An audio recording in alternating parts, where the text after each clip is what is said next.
Today I will tell you the story of the Emperor and the Nightingale.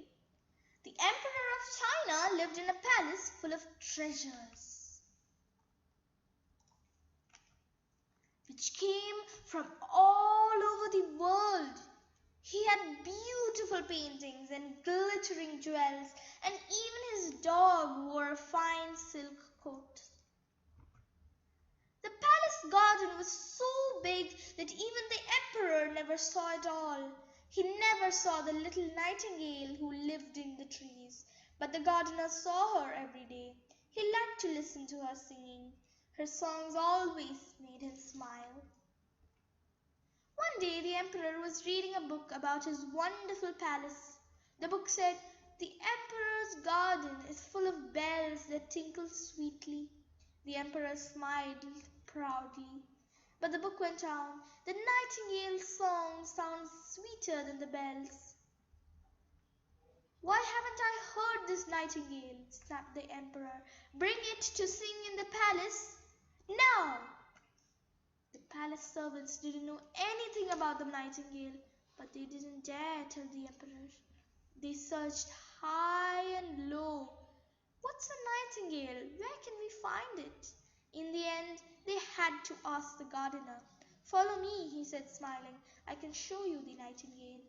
He led the servants through the garden. They walked and walked until suddenly they heard a croak. "The nightingale!" cried the servants. "What sweet singing!" The gardener smiled. "No, that's a frog in the pond," he replied. A little later they heard a loud moo. "The nightingale!" cried the servants. "No, that's a cow in the field," the gardener told them. He was trying not to laugh.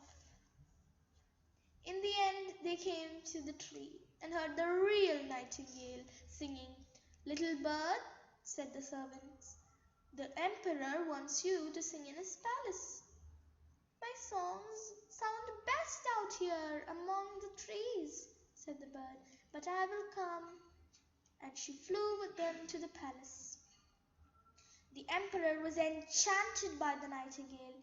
He ordered her to stay and sing to him every day, but she missed outside among the trees.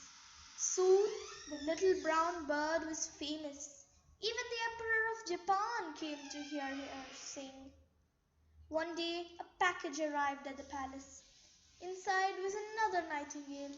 This one had sparkling golden feathers and ruby eyes.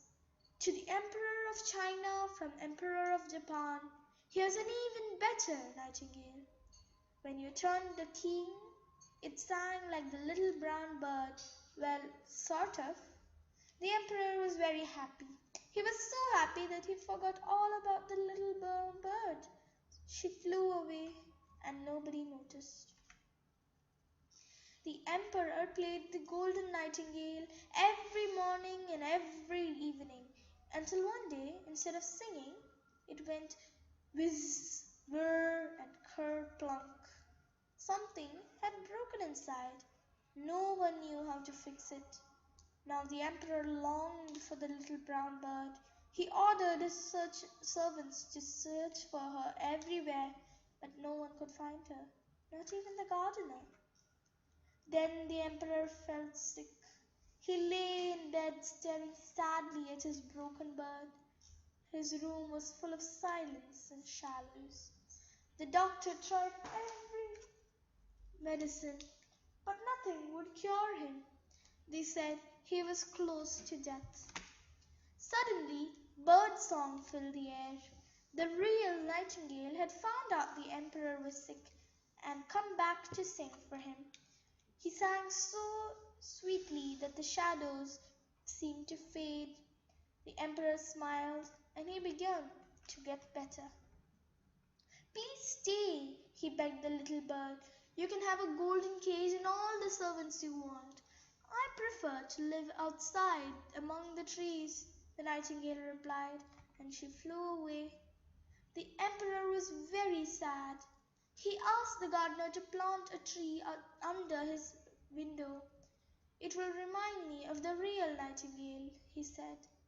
The gardener watered the tree every day. It grew and grew. One day the emperor heard something flutter past his windows. He looked out. To his surprise, he saw two nightingales. They had built a nest in the tree, and when they sang, everyone in the palace smiled to hear them, the emperor most of all. Thank you.